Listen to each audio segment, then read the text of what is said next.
आती ठंड में घर के बाहर बैठकर काफी सारे कपड़े धो रही होती है, तभी उसकी ताई बाहर आकर उससे कहती है, अभी तक तेरे कपड़े नहीं धुले, ठंड बढ़ती जा रही है, शाम होने को है, खाना कब बनाने के लिए जाएगी? एक काम तुझसे सही से नहीं होता। हाँ तो मैं जान नहीं है क्या? अच्छे से कपड़े धो। लास्ट टाइम जो तूने कपड़े धोए थे वो सही से साफ नहीं हुए थे।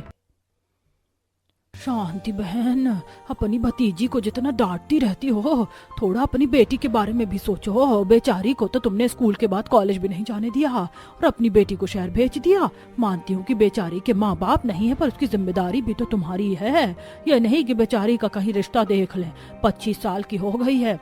शोभा बहन, ताई चाचा कितना भी कुछ कर ले, लोगों को यही लगता है कि हम अपनी भतीजी और बेटी में भेदभाव कर रहे हैं। अब यही पढ़ना नहीं चाहती थी तो आगे इसमें मेरी क्या गलती है बताओ जरा। और इसको मैं घर के काम इसलिए सिखा रही हूँ ताकि कल को शादी हो तो ससुराल में अच्छे से एडजस्ट कर सके। और वही मेरी बेटी की बात, जब वो आती है ना तो घर में इसे मैं पलकों पर रखती हूँ, अपनी बेटी को तो मैं चिमटे से मारती हूँ। पूछो इससे कभी हाथ भी लगाया हो तो। रहने दो शांति, पर हमें भी सब दिखता है। और रही काम की बात, और ससुराल में जाकर सीख लेगी। अगर सारी जिंदगी काम नहीं सीख पाई तो क्या तुम इसकी शादी नहीं करोगी? ऐसा नहीं है आंटी, ताई जी तो सच में मुझे बहुत प्यार करती हैं। वो तो सबको दिख ही रहा है बेटा कि तुम्हारी ताई जी तुमसे कितना प्यार करती है, तभी तो शाम को भी इस ठंड में ठंडे पानी से तुमसे घर के बाहर कपड़े धुलवा रही है। ये प्यार नहीं तो और क्या है? शोभा ताना देकर वहां से चली जाती है और कविता भी सारे कपड़े धोकर छत पर ले जाकर सूखने के लिए रख देती है और शाम का खाना बनाने लगती है। कुछ देर में उसके ताऊ जी आते हैं और उनके आते ही शांति उन पर भड़कते हुए कहती है, तुम्हारी इस भतीजी के चलते अब दुनिया वाले मुझे ताने देने लगे। कहते हैं कि मैं जानबूझकर इस कलमुही की शादी नहीं करवा रही। अरे जल्दी से इस लड़की की शादी करो और मेरे सर से इसे हटाओ ताकि इसके जाने के बाद मैं अपनी बेटी पर ध्यान दे सकूं। कलमुही पैदा होते ही अपने माँ बाप को एक साथ खा गई और अब हमारे सीने पर मूंग दल रही है। अरे शांति, तुम क्यों बार बार इसकी शादी के पीछे पड़ जाती हो? ये बोझ नहीं, तुम्हारी मुफ्त की नौकरानी है। एक काम तो तुमसे होता नहीं। अगर ये चली गई तो कैसे करोगी घर के काम? और शादी में खर्च नहीं लगता क्या? अब इस कलमुही के पीछे मैं पैसे लगाऊं? हैं? इसको 2 वक्त का खाना, कपड़े और जो 12वीं क्लास तक पढ़ाया है वो कम है क्या? आपसे तो कुछ कहना ही बेकार है।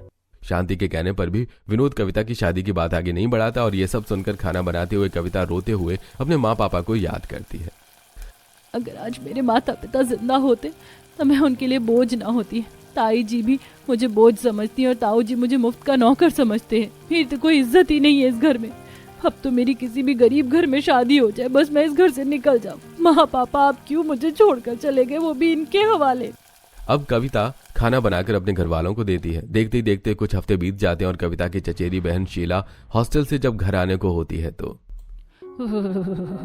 धीरे धीरे ठंड तो बढ़ती जा रही है। अरे भैया दूसरा स्वेटर दिखाओ।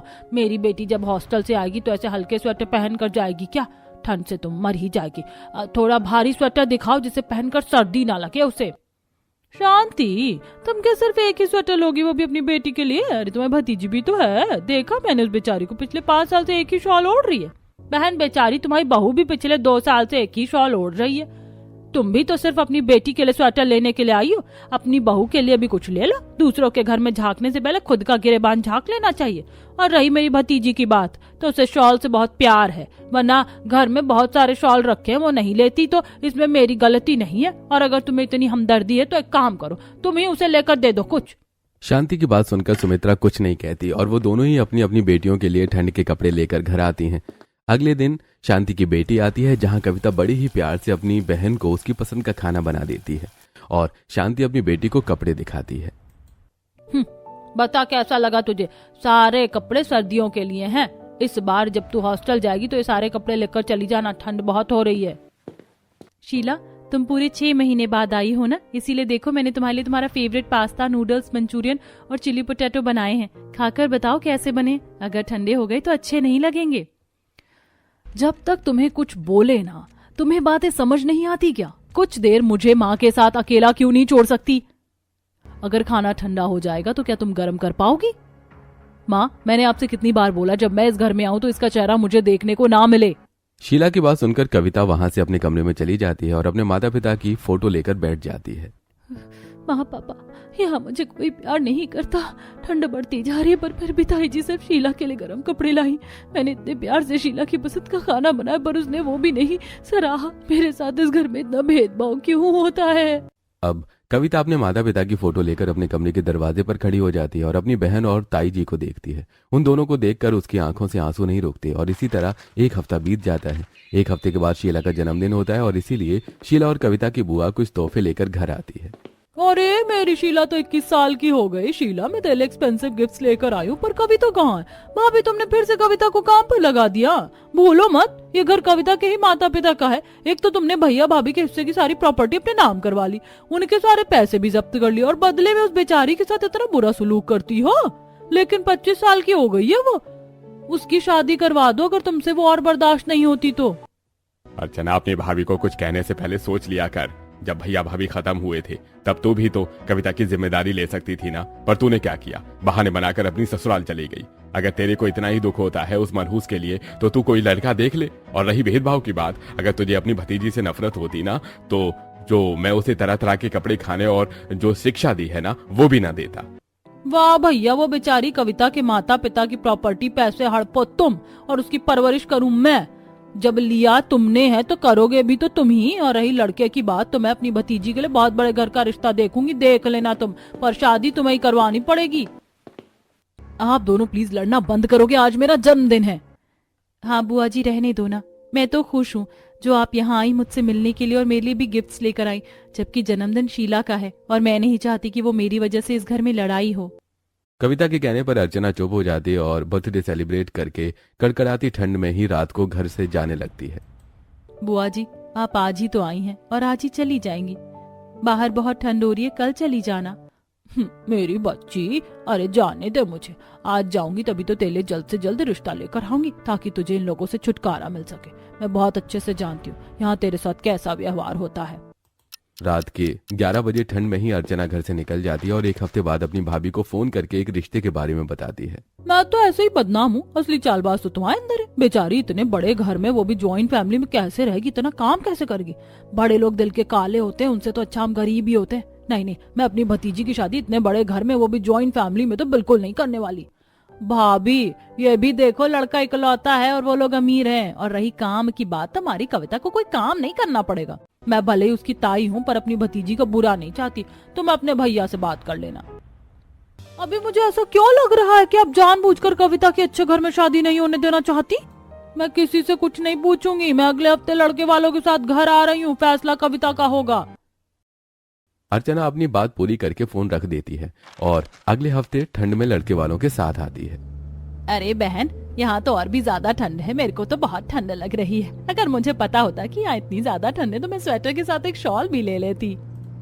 अरे बहन, अब पता तो मुझे भी नहीं था कि अचानक से इतनी ठंड हो जाएगी। वैसे घर आ गया, भैया साइड में रोक दो, यही घर है। कुछ देर में अर्चना लड़के वालों के साथ घर में आती है और जब लड़के वाले कविता को देखते हैं तो वो लोग कविता को पहली नजर में पसंद कर लेते हैं। इसके बाद अर्चना अकेले में कविता को समझाती है।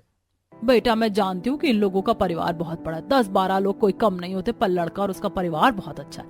लड़के के पिता 3 भाई और लड़का इकलौता है। घर में नौकर चाकर है, बंगला है उनके पास, तो घर में रानी की तरह रहेगी, ना कि नौकरानी की तरह। बुआ जी, आप मेरी शादी करवा रही हैं तो अच्छे ही घर में करवाओगी। लड़का अमीर हो या गरीब, बंगले में रहे या झोपड़ी में, मुझे ये रिश्ता मंजूर है। कविता के हाँ कहते ही अर्चना खुशी से बाहर जाती है और सभी को मिठाई खिलाती है। देखते ही देखते बहुत जल्द कविता और अमित की शादी की डेट तय हो जाती है और अगले ही महीने उन दोनों की शादी हो जाती है। और जब शादी करके कविता अपने ससुराल जाती है तो भाभी आ गई आपकी मंजिल, यही है हमारा छोटा सा बंगला। ये छोटा सा बंगला है? इतने बड़े बंगले में तो 50 लोग रह लें। बहू खरी खरी अभी बस बंगले को बाहर से ही देखती रहोगी। बहू अपनी बहू का गृह प्रवेश करवा और अंदर लेकर आ। बाहर कितनी ठंड हो रही है, ठंडी हवा चल रही है और चारों तरफ कोहरा बिछा रहा है।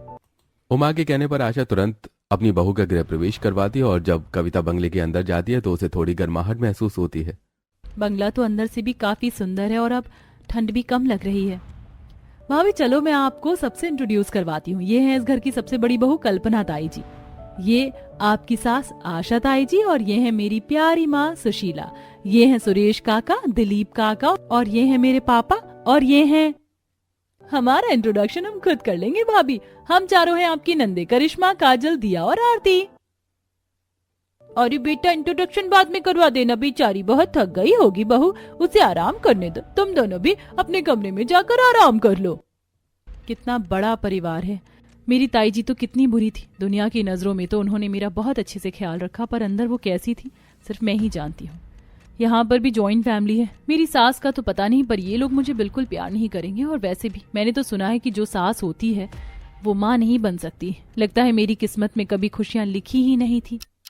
कुछ देर में अमित और कविता अपने कमरे में जाते हैं। वो कविता डरी सहमी बेड पर बैठी होती है। उसे देखकर परेशान अमित उससे कहता है, क्या हुआ कविता, तुम इतनी सहमी हुई क्यों? अमित, मैं नहीं जानती आपका परिवार कैसा है, पर पता नहीं क्यों मेरे मन में बहुत सारे सवाल हैं। मैं आपसे एक सवाल करना चाहती हूँ। कल को इस घर में मेरे साथ कुछ गलत हुआ, या जब मैं आपको कोई बात बताऊं, तो क्या आप मुझ पर विश्वास करेंगे? भले ही पूरी दुनिया एक हो जाए, क्या आप मेरा साथ देंगे? तुम्हारी बुआ ने मुझे बताया था तुम्हारी ताई जी तुम्हें बिल्कुल प्यार नहीं करती थी, इसलिए तुम्हारे अंदर का डर मैं समझ सकता हूँ। पर मेरे ताई और चाचा बिल्कुल भी वैसे नहीं हैं। हमारे घर में सभी एक दूसरे से बहुत प्यार करते हैं। पर फिर भी अगर कभी ऐसा हुआ तो हमेशा मैं तुम्हारा साथ दूंगा। अमित की बातें सुनकर कविता के दिल का बोझ थोड़ा हल्का होता है। और अगली सुबह जब कविता की पहली रसोई होती है तो ठंड और थकान की वजह से कविता की आंख नहीं खुल पाती और उसकी चारों नंदे उसे उठाने के लिए आती हैं। भाभी, सुबह हो गई, उठ जाओ। हमारे घर में 9 बजे सब नाश्ता कर लेते हैं। आज आपकी पहली रसोई है और 8 बज चुके हैं। क्या 8 बज गए? कितनी ठंड लग रही है। ठंड में आंख ही नहीं खुली। माफ करना, मैं अभी अपनी पहली रसोई के लिए आती हूँ। पहले दिन ही ससुराल में इतनी बड़ी गलती कर दी। कहीं मेरी चाची सास, ताई सास मेरी सास से मेरी शिकायत ना कर दे। अगर मेरी सास अच्छी भी होंगी और वो उनके भड़कावे में आ गई तो मेरा क्या होगा? कोई बात नहीं भाभी, अगर आप लेट हो गई तो। वैसे भी शादी के लिए सभी ने 1 हफ्ते की छुट्टी ली थी। सब परसों से ऑफिस जाना शुरू करेंगे। एक दिन तो लेट चलता है। आप आराम से खाना बनाना। मेरी नंदे सच में इतनी अच्छी है या अच्छे बनने का नाटक करी है? अगर इसकी जगह मेरी बहन होती तो अब तक। इतना सोचकर कविता को अपनी चचेरी बहन की याद आती है जो खाना लेट होने पर पूरा घर सिर पर उठा लेती थी। सॉरी शीला, लंच बनाने में समय लग गया। ठंड बहुत है ना, हाथ बर्फ की तरह ठंडे थे। अब मुझे नहीं खाना। अब तुम बाहर से मेरे लिए खाना लेकर आओ। और हाँ, खाना गर्म होना चाहिए। अगर ठंडा हुआ तो मैं माँ से कहकर तुम्हारा रात का खाना बंद करवा दूंगी। सच में भाभी, ठंड तो बहुत ज्यादा है। एक काम करते हैं, हम भी आपके साथ चलते हैं, आपकी मदद करवा देंगे। नहीं, मैं कर लूंगी। अगर मैंने इनसे मदद ली तो खाना खाकर बात बढ़ जाएगी। ससुराल में आने के बाद भी कविता के अंदर का डर नहीं जाता और वो ठंड में कांपते हुए घबराई हालत में खाना बनाती है। फर्श कितना ठंडा है, मैंने तो चप्पल भी नहीं पहना। फिर तो हाथ पैर भी कांप रहे हैं। एक भी रोटी सही नहीं बन पा रही। ठंड में कांपते हुए कविता पहली रोटी बनाती है और उसके बाद कुछ सब्जियां काटकर कुकर में चावल और सब्जियों को मिक्स करके पुलाव बनाती है, साथ में सिंपल राइस भी। अब कुछ ही देर में जब कविता डाइनिंग टेबल पर खाना लगाती है तो सब चुपचाप खाना खाते हैं। बहू, खाना तो अच्छा बनाया है तुमने, पर लगता है ठंड की वजह से थोड़ी प्रॉब्लम हो गई। अरे बहू, परेशान क्यों हो रही हो? तुमने जो भी बनाया मैं तो बड़ा पसंद आया। चलो अब तुम भी बैठ कर खा लो। कल्पना के कहने पर कविता अपने परिवार के साथ बैठकर जैसे ही खाने का निवाला पहला अपने मुंह में लेती है तो खाना थूक देती है और घर वालों से कहती है, छी, ये खाना मैंने बनाया है। कितना बकवास बना है। आप लोग इसे खा कैसे सकते हैं? इसमें तो जरा भी स्वाद नहीं है। आप सब छोड़ दीजिए, मैं दोबारा बना देती हूँ। किसी में नमक तेज है, किसी में कम है, और रोटी भी कितनी सख्त हो गई और चावल भी थोड़े कच्चे हैं। बहू, ऐसे खाने का अपमान नहीं करती। अब इतना खाना बर्बाद हो जाएगा क्या? हाँ, और वैसे भी आज तुम्हारी पहली रसोई है। खाने में कभी कभी 19-20 का फर्क तो हो जाता है। जरूरी थोड़े ना कि हमेशा इंसान अच्छा ही खाना खाए। अपने ससुराल वालों की ऐसी बातें सुनकर कविता हैरान हो जाती है और देखते ही देखते 1 हफ्ता बीत जाता है। और 1 हफ्ते बाद जब कविता अपनी तीनों सास और नंदों के साथ बंगले के बाहर बैठी होती है तो बाहर मूंगफली बेचने वाला आता है। माँ जी देखिए ना, मूंगफली वाला आया है। ठंड में मूंगफली खाने का मजा ही कुछ और है। कविता छोटे बच्चों की तरह अपनी जगह से खड़ी होकर अपनी सास से मूंगफली लेने को कहती है, पर जब पूरा परिवार उसे देखने लगता है तो वो शांति से अपनी जगह पर बैठ जाती है, जिसके बाद सभी हंसते हुए उससे कहते हैं, क्या हुआ बहू, तुम शांति से बैठ क्यों गई? बाहर जाओ और जाकर जितना दिल करे ले लो। भाभी, हम भी आपके साथ चलते हैं। मूंगफली के साथ गजक और रेवड़ी भी ले लेंगे। अब कविता की चारों नंदें उसके साथ बाहर आती हैं और वो मूंगफली के साथ और भी कुछ सामान लेकर वापस अंदर आते हैं और धूप में बैठकर मूंगफली खाते हैं। वाह, कितने अच्छे हैं ये लोग। इन्होंने इतने बड़े बंगले में मेरी शादी करवाई। मेरा ससुराल भी कितना अच्छा है। मैंने एक बार मूंगफली क्या मांगी, उन्होंने मूंगफली के साथ मुझे कितना सब कुछ मिल गया। और मायके में तो ताई जी मेरी चीजें भी छीनकर अपनी बेटी को दे दिया करती थी। इस तरह कविता कुछ देर अपने परिवार के साथ बाहर बैठती है। समय गुजरता है और गुजरते समय के साथ कविता धीरे धीरे अपने घर में घुलने मिलने लगती है। पर एक दिन विजय कुछ पैसे आरती को रखने के लिए देता है। आरती, पैसे संभाल के रखना, 2 दिन बाद वापस मांगूंगा। ठीक है पापा, आप अभी कहीं बाहर जा रहे हैं क्या? हाँ, बाहर बहुत काम है और कुछ नए मजदूर भी आए हैं। अमित बेटा कहाँ है? क्या जल्दी चल। आरती अपने पिता से बात करते हुए कमरे में जाती है तो वहीं विजय और अमित भी अपनी फैक्ट्री जाते हैं, जहां फैक्ट्री के बाहर बड़ी बड़ी ट्रक खड़ी होती हैं और कुछ मजदूर ट्रक से सामान निकालकर अंदर रख रहे होते हैं। इसी बीच एक मजदूर को ठंड लग जाती है। अरे भैया क्या हुआ? तुम्हारा शरीर तो बुखार से तप रहा है और इतनी ठंड में तुमने एक सिंगल जैकेट पहनी है। अरे मालिक, हम गरीब आदमी हैं, हमारे पास इतने पैसे नहीं हैं कि आप लोगों की तरह अच्छी जैकेट ले सकें, इसीलिए तो अब रात को भी मजदूरी कर रहा हूँ। हाँ, मेरी फिक्र मत कीजिए, मैं अपना काम कर लूंगा भैया। कोई जरूरत नहीं है। अब अगर तुम्हारी तबीयत खराब हो गई तो वैसे भी बहुत ठंड और ठंडी हवा चल रही है। अब बस थोड़ा सा काम का रहता है, तुम घर जाओ और ये लो कुछ पैसे, अपने लिए कुछ ढंग के जैकेट ले लेना। अमित और विजय सारा काम खत्म करके घर आते हैं। देखते ही देखते 4 से 5 दिन बीत जाते हैं और अचानक से विजय को पैसे की जरूरत पड़ती है। वो आरती से पैसे मांगता है। आरती बेटा, फैक्ट्री के लिए लेट हो रहे हैं, मैंने जो तुम्हें पैसे दिए थे जल्दी से ला कर दो। पापा, वो पैसे शायद भाभी को दे दिए थे। भाभी, मैंने जो आपको पैसे दिए थे वो पापा को लाकर दे दो। क्या पैसे? कौन से पैसे? आपने मुझे पैसे कब दिए हैं? भाभी ऐसा मत बोलो, पूरे 2 लाख रुपए मैंने आपको दिए थे रखने के लिए। आरती, ये सब क्या है? जब तुम्हारे पापा ने तुम्हें पैसे दिए थे तो वो तुमने बहू को क्यों दिए? बहू, याद करो तुमने पैसे कहाँ रखे हैं। पर मैं सच कह रही हूँ, मुझे कोई पैसे नहीं दिए थे। बहू, इतनी लापरवाही अच्छी बात नहीं है। बताओ जरा, इतनी ठंड हो गई, हमें मजदूरों को उनकी सैलरी बांटनी और पता नहीं इसने पैसे कहाँ रख दिए। अब सभी कविता को खरी खोटी सुनाने लगते हैं और कविता रोते हुए अपने कमरे में चली जाती है। और अगले दिन बंगले के बाहर जब कपड़े डाल रही होती है तो उसके पड़ोसन अपनी बालकनी से उसका बंगला और उसे काम करता देखकर बोलती है, कविता, हाँ, कैसा लग रहा है अपने बड़े से बंगले में रहकर? मैंने सुना कि तुम्हारे माता पिता इस दुनिया में नहीं है और तुम्हारी ताई जी बड़ी बुरी थी, पर ये क्या, बड़े बंगले की बहू बनकर भी तुम काम कर रही हो? आशा आंटी और उनके परिवार ऐसे तो नहीं थे। काम को लेकर तो कोई दिक्कत नहीं है, घर के नौकर कर देते हैं, पर खाली बैठना मुझे अच्छा नहीं लगता। और रही बड़ी लोगों की बात, तो ये बंगला सिर्फ बाहर से देखने में अच्छा है, यहाँ के लोग नहीं। जो जैसा दिखता है वो वैसा होता नहीं। मेरा मायका और ससुराल एक जैसा ही है, कोई यहाँ मुझे समझने वाला नहीं है। और मेरी 4 नंदे, उन्होंने तो मुझे मेरी चचेरी बहन की याद दिला दी। अपनी गलती छुपाने के लिए मुझ पर झूठा इल्जाम लगा दिया। जब कविता अपने ससुराल वालों की बुराई सपना से कर रही होती है तो उसकी चारों नंदे अपनी भाभी की बात सुन लेती हैं और उन्हें काफी बुरा लगता है। भाभी हम लोगों की बुराई कर रही हैं, जबकि हमने भाभी का कितना ख्याल रखा, उन्हें कितना प्यार दिया। लगता है हमसे ही कोई गलती हुई। आरती, तू सही से याद कर, क्या तूने सच में पैसे भाभी को दिए हैं? अगर भाभी के पास इतने पैसे होते तो वो झूठ क्यों बोलती? दीदी, पक्का से गलतफहमी हुई है। आप तो जानती हैं ये चीजें कहीं पर भी रख देती है। हमें खुद ही उन पैसों को ढूंढना चाहिए ताकि भाभी के ऊपर जो इल्जाम लगा है वो हट सके। हो सकता है कि मैंने किसी और को पैसे दिए हों, मुझे सही से याद भी नहीं आ रहा है। मैं तो सारी चीजें लाकर भाभी को ही देती हूँ। खैर, क्यों ना हम सब अपने अपने कमरे की तलाशी लें। क्या पता मैंने इधर उधर पैसे रख दिए हों और उसके बाद मैं माँ की भी कमरे की तलाशी ले लूंगी। कविता की बात सुनकर चारों बहनों को काफी बुरा लगता है और वो अपने अपने कमरे की तलाशी लेने लगती हैं। मेरे कमरे में तो कुछ भी नहीं है, ठंड और लग रही है। हाँ दीदी, दिव्या, आपके कमरे में बहुत ज्यादा ठंड लगती है। दिव्या, तू जल्दी से खिड़की दरवाजे बंद कर दे और उसके बाद मेरे कमरे की तलाशी लेते हैं। इस तरह चारों बहन एक एक करके अपने कमरे की तलाशी ले रही होती हैं। तो वहीं कविता कमरे में आराम से बैठी होती है। तभी वहां अमित आता है और अपनी बीवी को उदास देखकर उससे कहता है, अरे तुम दुखी क्यों हो? कोई तुम्हें कुछ नहीं कहेगा। अगर आरती ने बोला है कि उसने पैसे तुम्हें दिए हैं तो किसी को उसकी बात पर विश्वास नहीं होगा, क्योंकि वो अक्सर चीजें कहीं पर भी रखकर भूल जाती है। इसलिए तुम ज्यादा मत सोचो। बात ये नहीं है कि मुझ पर किसी को कितना विश्वास है, बात यह है कि आरती के एक बार कहने पर सबका शक मेरी तरफ आ गया। इससे तो यही पता चलता है ना कि इस घर में भी भेदभाव होता है। कविता अपनी नाराजगी अपने पति को दिखाती है। तो वहीं चारों बहन अपने कमरे को अच्छे से तलाश कर लेती हैं, पर उन्हें कहीं पर भी पैसे नहीं मिलते। अरे यार, मुझे तो याद ही नहीं आ रहा मैंने पैसे कहाँ रखे। तुम चारों बहन कर क्या रही हो एक दूसरे के कमरे में? और पूरा घर फैला रखा है। अभी नौकर से करिश्मा और काजल का कमरा साफ करवाया और तुम चारों आज एक कमरे में। तुम चारों बहनों को ढूंढने के चक्कर में मेरी हालत खराब हो गई। आरती, मैंने तुझे दवाई लाने के लिए पर्ची दी थी ना, तू दवाई लेकर आई तो तूने पर्ची कहाँ रखी है?